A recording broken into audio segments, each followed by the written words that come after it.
अ, hello सभी को नमस्ते। आपने हमारे यूट्यूब चैनल पर पहले चेवनिंग के रिगार्डिंग कुछ वीडियोस देखे होंगे जिसमें चेवनिंग के चारों एसेस के बारे में बताया गया है।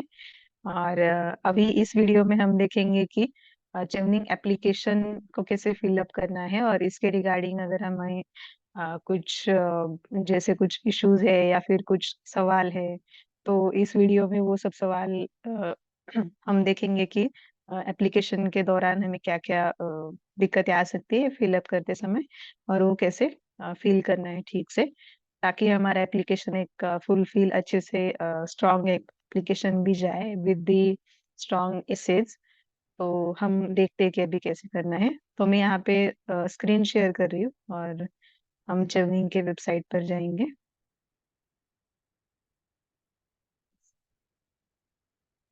यस, तो आप लोगों को जैसे स्क्रीन दिख रही होगी, तो इसमें पहले आपको रजिस्टर करना है। यहाँ पर जाकर रजिस्टर में आपको कुछ डिटेल्स पूछे जाएंगे, जिसमें आपको बेसिकली आपके बेसिक डिटेल्स डालने पड़ते हैं। पहले ये तो एक्सेप्ट करना पड़ेगा।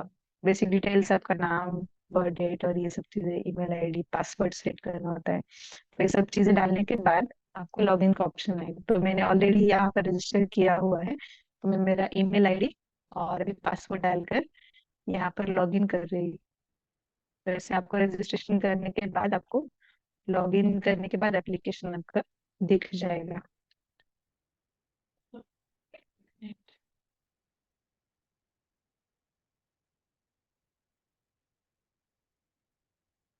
यस, तो मैंने मेरा लॉगिन शुरू हुआ है। तो जैसे मैंने एप्लीकेशन के कुछ डिटेल्स फिलअप किए हैं इसके पहले, तो इसलिए यहाँ पर इन प्रोग्रेस एप्लीकेशन दिखा रहा है। अगर जब हम एप्लीकेशन सबमिट करेंगे, तब हमारा यहाँ पर एक नंबर दिखाई देगा और यहाँ पर जीरो हो जाएगा। और फिर ये तो बाद में की चीज है कि सिलेक्ट हुआ या फिर अनसक्सेसफुल हुआ, वो आफ्टर फरवरी वो सब को अपडेशन दिख जाएगा। तो हम यहाँ पर क्लिक करेंगे। उसके बाद जैसे इंडिया चेवनिंग स्कॉलरशिप के लिए मैंने फॉर्म फिलअप किया है, इसको ओपन करना है। फिलअप नहीं किया, अभी ऑन प्रोसेस है, एक ड्राफ्ट सेव हुआ है। तो देखिए यहाँ पर आपको दिखाई देगा कि सभी आपने जो डिटेल्स डाले होते हैं, जब रजिस्ट्रेशन करते समय आप अपना नाम, बर्थ डेट, एक बेसिक डिटेल्स डालते हो, तो वो यहाँ पर शो होते हैं आपके बैकग्राउंड सेक्शन में। तो यहाँ ऊपर सेक्शन है बैकग्राउंड, दूसरा है सेज क्वेश्चंस जो आपने चेवनिंग के चार एसेज लिखे, तीसरा एप्लीकेंट इंफॉर्मेशन, एप्लीकेशन, चौथा है टर्म्स एंड कंडीशंस, और पांचवा है upload documents and submit the form. Okay, तो हम अभी बैकग्राउंड पर देखते हैं बैकग्राउंड पे हमें क्या क्या डालना है। तो अभी यहाँ पर पहला है कि पूछा है प्रेफर्ड इंटरव्यू लोकेशन। तो जैसे मैंने मुंबई डाला है, तो आपको जो भी प्रेफर्ड होगा, अराउंड कुछ 5-6 सिटीज हैं, तो उसके अराउंड आपको जो भी प्रेफर्ड लोकेशन है आप वो वहाँ पर फिलअप करें। उसके बाद आप अभी कहाँ पर रह रहे हैं, तो जैसे मैं अभी यूके में रह रही हूँ, तो मैंने यूके का एड्रेस डाला हुआ है। तो ये सब चीजें आपको फिल करनी है। हम आते हैं अभी एजुकेशन डिटेल्स पर। तो जब हम ऐड एजुकेशन डिटेल्स में जाते हैं, तो यहाँ पर हमें अपनी एक अंडर ग्रेजुएट डिग्री अगर आपकी है, अंडर ग्रेजुएट के बारे में डालना है। और उसके बाद जब आप ये सब भरते हैं, मान लीजिए अंडर ग्रेजुएट मैंने कर दिया, कहाँ आपने अंडर ग्रेजुएशन किया, इंडिया में, कंफर्म करना है इसको। और उसके बाद यूनिवर्सिटी कॉलेज कौन सा था। अगर आपने मान लीजिए फॉर एग्जांपल टाटा इंस्टीट्यूट डाल दिया, या फिर क्लिक अगर टाइप नहीं हो रहा है तो आपको ढूंढना है। अगर यहाँ पर वो यूनिवर्सिटी या फिर वो कॉलेज का नाम नहीं है फॉर एग्जांपल, तो आपको अदर ऑप्शन चुनना पड़ेगा। इसमें अदर का ऑप्शन रहेगा ऊपर ही, ये अदर ऑप्शन। इसके बाद आपकी यूनिवर्सिटी का आपको नाम डालना है, Tata institute for example. Okay,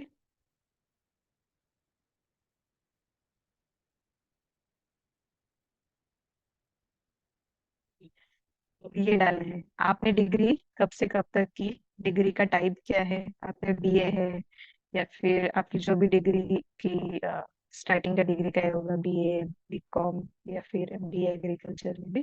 तो ये आपको अच्छे से देखना है। बीए ऑनर्स भी हो सकता है आपका, तो ऑनर्स तो ऑनर्स से लेकर है, सब्जेक्ट क्या था डिग्री का आपका, सोशियोलॉजी, बॉटनी, एजुकेशन में भी, बिजनेस मैनेजमेंट जो भी हुआ।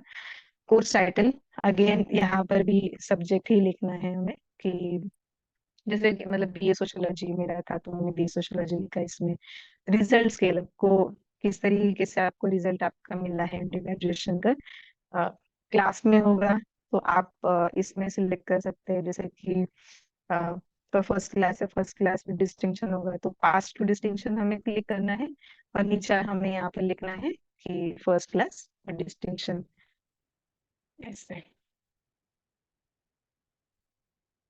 और इसके बाद हमें सबमिट है, ऐड न्यू पर करना है। अगर आपकी दूसरी डिग्री को आपको ऐड करना है, जैसे पोस्ट ग्रेजुएशन डिग्री या फिर और अंडर ग्रेजुएट डिग्री भी हो सकती है आपकी, सेकेंड या फिर सेकेंड मास्टर्स भी हो सकता है। तो यहाँ पर सबमिट एंड ऐड न्यू पर क्लिक करना है। अगर नहीं है, बस आपको यही इतना ही सबमिट करना है, बस अंडर ग्रेजुएट डिग्री, तो बस सबमिट ऑप्शन पर जाना है, नहीं तो ऐड न्यू करने की जरूरत नहीं है। तो इसके बाद हम इसको बंद कर देंगे। लीव, अभी मैं लीव कर रही हूँ, अभी मैंने सबमिट नहीं किया क्योंकि मैंने ऑलरेडी सबमिट किया हुआ है, सॉरी फॉर दैट। अगर उसके बाद आता है वर्क एक्सपीरियंस, वो कुछ वर्क एक्सपीरियंस है क्या, तो अगर है तो आपको यस कहना है। तो चर्निंग बेसिकली यहाँ पे चर्निंग का लिखा हुआ होगा कि आपको कुछ एक पर्टिकुलर आवर्स का, जैसे फॉर एग्जांपल 2 इयर्स का एक्सपीरियंस मैंडेटरी है, उसमें आपका फुल टाइम काम भी हो सकता है, पार्ट टाइम भी हो सकता है, वॉलेंट्री, पेड, अनपेड इंटर्नशिप। तो यहाँ पर पूरा लिखा हुआ है कि कौन कौन सा काम आपका इसमें कंसिडर किया जाएगा। Even self employment position, freelancing अगर आपने किया है तो इसका भी इसमें वर्क एक्सपीरियंस काउंट किया जाएगा। तो इसमें कोई भी मत नहीं है कि आपका कुछ और वर्क एक्सपीरियंस है अदर देन फुल टाइम, तो काउंट किया जाएगा ही नहीं। तो इसके लिए बिल्कुल निश्चिंत रहिए, और आपका जो भी एक्सपीरियंस है, वर्क एक्सपीरियंस, वो डाल दीजिए यहाँ पर, यस कर दीजिए। और आपको इसके बाद ऐड वर्क एक्सपीरियंस करना है। इसमें बहुत केयरफुली सब चीजें भरनी है हमें। जैसे मैंने मेरे ऑर्गेनाइजेशन का नाम डाल दिया जहाँ पर मैंने 3 साल काम किया है, और इसके बाद मैं कंफर्म जॉब टाइटल पोजीशन कर रही हूँ। अ, इसमें आ रहा है कि आपने कब से कब तक यहाँ पर काम किया, तो ये हमें लिखना है कि ये जो मेरा डिजिग्नेशन था, इस डिजिग्नेशन पर मेरा अ, लगभग मैं,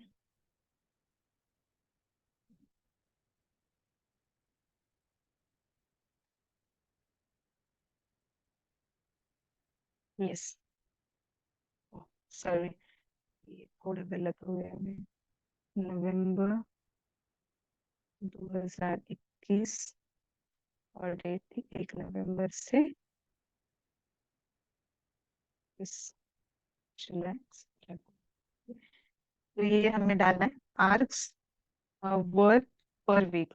तो जैसे मेरा डेली 8 घंटे का काम था, और मैंने, जैसे मेरा 6 दिन काम रहता था हफ्ते में, तो अगर 6 इंटू में 8 करती हूँ तो या नहीं हो जाता है, 48 आवर्स पर वीक।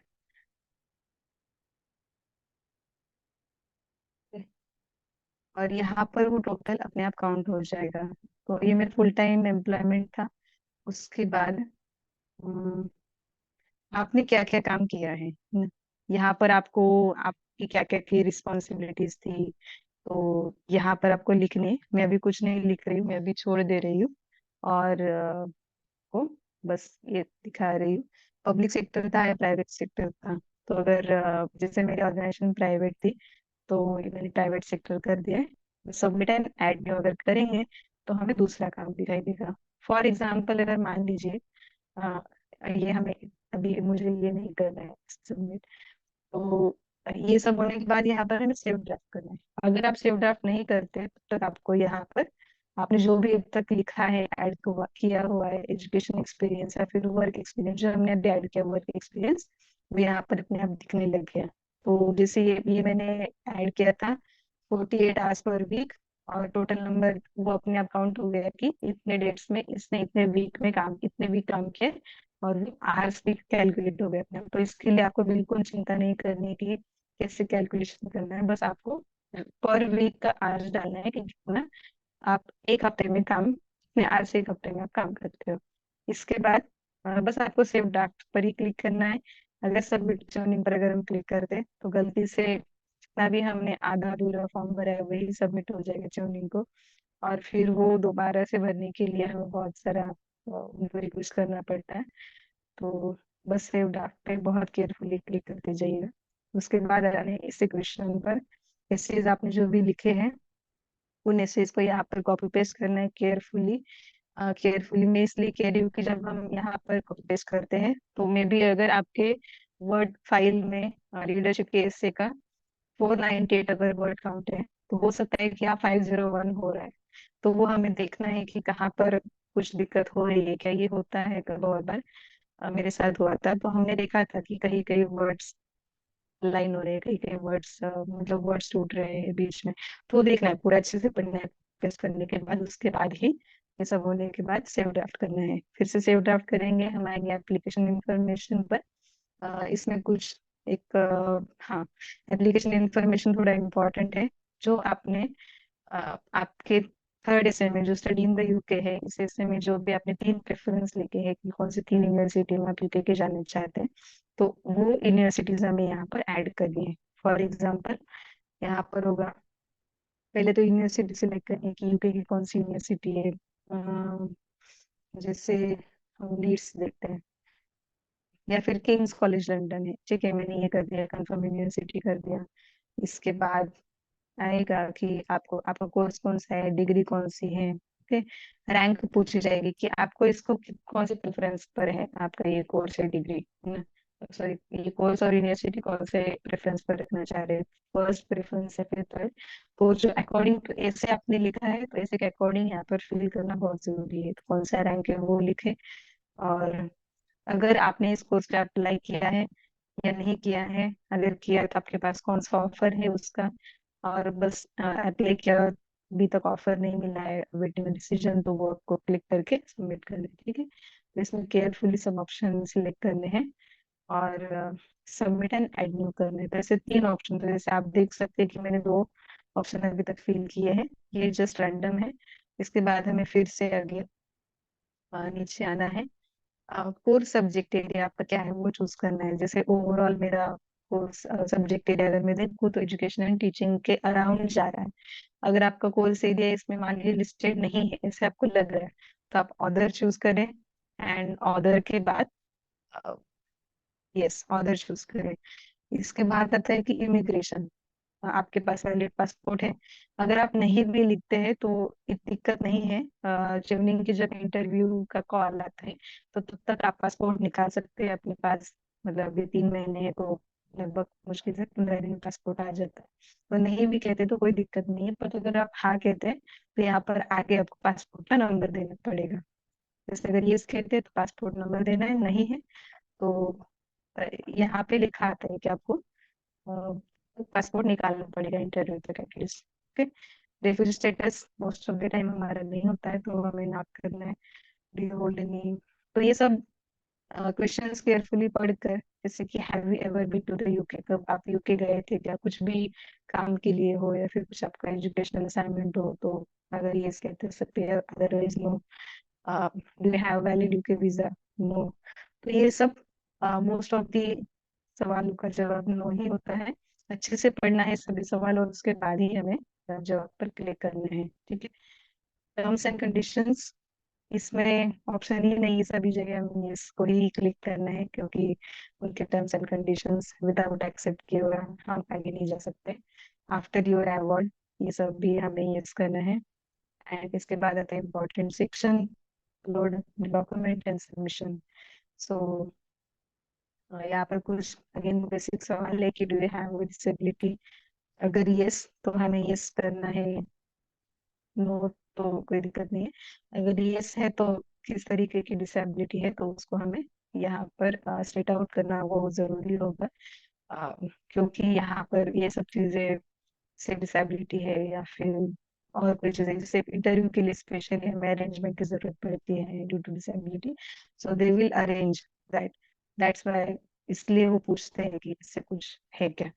उसके बाद जेंडर, प्रेफरेंस। अगर आपको नहीं कहना है, नहीं बताना है, तो प्रेफर नॉट टू से भी कह सकते हैं, ये भी एक ऑप्शन होता है इसमें। तो ये सब चीजें सिंपल सवाल है, कहाँ पर आपने जमीन के बारे में पढ़ा, ये सब आपको लिखना है। उसके बाद ये एक सवाल में बहुत लोगों को कंफ्यूजन होता है कि have you considered applying for any other scholarship funding. तो जैसे मैंने यस लिखा था, और ये मैटर नहीं करता है आपके एप्लीकेशन में अगर आपने लिखा भी है यस। यस लिखेंगे तो हमें यहाँ पर नाम लिखना होगा कि आपने अदर कौन सी स्कॉलरशिप के लिए अप्लाई किया है या फिर करने वाले हैं, है ना। कंसिडर कर रहे हैं कि हम, जैसे मैंने कॉमनवेल्थ शेयर्ड स्कॉलरशिप के लिए अप्लाई करने का सोच रहा था, प्लस यूनिवर्सिटी के इंटरनल फंडिंग, क्योंकि उनको भी पता है कि आप, अगर आप एक ही स्कॉलरशिप पर डिपेंड नहीं रह सकते हो या फिर आपको अर्निंग मिल ही जाएगी, ये कंफर्मेशन नहीं है। इसीलिए हम अदर ऑप्शन भी ट्राई कर रहे हैं। सो आपका इसमें से दिख जाता है कि आप पढ़ाई के लिए कितना डिवोटेड हो, कि आपको यहाँ पर कुछ भी करके यूके में पढ़ाई करना है, इसलिए आप 1000 ऑप्शन ट्राई कर रहे हो। तो वो इसे दिख जाता है, तो कोई इशू नहीं है अगर आप यस भी कहते हैं और एक दो स्कॉलरशिप के नाम लिख देते हैं। बहुत ज्यादा ना लिखे, बट एक दो स्कॉलरशिप के नाम लिखेंगे तो भी कोई दिक्कत नहीं है, और अगर नहीं भी करेंगे, नो करेंगे, तो भी कोई इशू नहीं। इसके बाद आते हैं हम कंप्लीटेड एजुकेशन डॉक्यूमेंट्स। इसमें प्लीज, यहाँ पे अच्छे से पढ़ना है, please upload your certificates and transcript for each completed course of study और transcripts only for incomplete courses. Okay. तो इसमें हमें करना है कि आप आपका एक पीजी, सॉरी, पोस्ट ग्रेजुएशन या फिर अंडर ग्रेजुएशन के जो भी आपके ट्रांसक्रिप्ट और डिग्री सर्टिफिकेट है, इसका एक एक पीडीएफ बनाना है। तो अंडर ग्रेजुएशन का एक पीडीएफ बनाइए, अगर पोस्ट ग्रेजुएशन हुआ आपका तो उसका एक पीडीएफ बनाइए और यहाँ पर अपलोड कर दीजिए। उसके बाद ही आपको अ, बस हमें यहाँ पर एजुकेशन डॉक्यूमेंट सबमिट करने हैं, तो बस आपको ट्रांसक्रिप्ट आपने होपफुली अभी तक ली होगी आपकी यूनिवर्सिटी या फिर कॉलेज से, ट्रांसक्रिप्ट और डिग्री सर्टिफिकेट। अगर इनकम्प्लीट कोर्सेस है तो उसके लिए भी उन्होंने कहा है कि तब तक के आप मार्कशीट डाल सकते हैं, और तब तक की transcript in the sense marksheet आप यूनिवर्सिटी से और आपके कॉलेज से आपको ट्रांसक्रिप्ट मिल जाएगी, 1 या 2 सेमेस्टर जितना भी है, और वो आप यहाँ पर अपलोड कर दें। या फिर कॉलेज का कुछ लेटर हो तो वो भी अपलोड कर दे, सपोर्टिंग लेटर, वो बहुत जरूरी होता है। उसके बाद अगेन, जो आपने यहाँ पर यूनिवर्सिटी की डिटेल्स भरी है कि आपने 3 यूनिवर्सिटी को आप प्रेफर्ड कर रहे हैं, तो इनमें से अगर कुछ यूनिवर्सिटी को अप्लाई किया है, इनका कुछ कंडीशनल ऑफर या फिर अनकंडीशनल ऑफर है फॉर एग्जाम्पल, तो बहुत अच्छा होता है, सपोर्टिंग के लिए हम यहाँ पर अपलोड कर सकते हैं। कंडीशनली या फिर अनकंडीशनली वो देखना जरूरी है अच्छे से, और वो अपलोड करना नहीं है तो कोई दिक्कत नहीं है। ये बाद में भी ओपन रहता है, जब आपको ऑफर मिल जाती है आपने जो भी 3 यूनिवर्सिटी लिस्ट की उसमें से किसी भी यूनिवर्सिटी का, तो आप बाद में इसको अपलोड कर सकते हैं। अम, बाकी फॉर्म का कोई सेक्शन ओपन नहीं रहता है, बाद में सब लॉक हो जाता है, बस डॉक्यूमेंट सेक्शन रहता है। इसके बाद आता है important part, reference names and contacts. तो यहाँ पर चेवनी का फॉर्म सबमिट करते समय, एप्लीकेशन सबमिट करते समय, हमें कोई भी रेफरेंस लेटर नहीं देना है। बेसिकली इस समय हमें बस रेफरी की डिटेल देनी है। तो हमें 2 रेफरी की डिटेल देना मैंडेटरी है चेवनी में। एक तो है कि आपके प्रोफेशनल रेफरी कोई होंगे, प्रोफेशनल में से आपने वर्क, जैसे वर्क एनवायरमेंट, प्रोफेशनल वर्क किया हो एक सेटअप में अच्छे से, फुल टाइम हो, पार्ट टाइम हो, पेड इंटर्नशिप और पेड इंटर्नशिप हो, चल जाएगा। तो वहाँ के एक रेफरी का डिटेल लेना है, और एक एकेडमिक रेफरी का डिटेल लेना है, जिन्होंने आप पढ़ाया है, गाइड किया है, मेंटर किया है, जिनके अंदर आपने रिसर्च किया है। तो ऐसे एक प्रोफेसर का या फिर व्यक्ति का रेफरेंस देना बहुत जरूरी है। तो रेफरेंस इन द सेंस यहाँ पर उनका नाम, डिजिग्नेशन, जॉब टाइटल, ऑर्गेनाइजेशन जिस ऑर्गेनाइजेशन में वो काम कर रहे हैं या उससे बिलोंग करते हैं, उनका email ID, official email ID बहुत जरूरी है। जैसे @gmail.com सपोर्ट नहीं कर लेते, नहीं है, तो इसमें ऑफिशियल ईमेल आईडी, जैसे जिस ऑर्गेनाइजेशन जुड़े हैं उनका ऑफिशियल ईमेल आईडी होता है, तो वो डालना बहुत जरूरी है। और कौन सी कैपेसिटी में आप उनको जानते हो या फिर वो आपको जानते हैं, एकेडमिक है या फिर एम्प्लॉयड। ओके। तो वो डालना है। उसके बाद सबमिट करना है। ये भी अगर न्यू करना है तो कम से कम 2 रेफरेंस देने हैं हमें इसके लिए, और 2 रेफरेंस बहुत जरूरी है। इसके बाद अगेन हमें सेव ड्राफ्ट करना है। रेफरेंस लेटर है तो कोशिश करिएगा कि अगर अभी रेफरेंस लेटर नहीं है, कोई दिक्कत नहीं है, बट अगर है तो अच्छी बात है। बट अभी ना ही अपलोड करें तो वो अच्छा रहता है, क्योंकि जर्निंग के लिए रेफरेंस लेटर जब देते हैं हम, तो उसमें ऊपर मेंशन रहता है कि to the British high commission.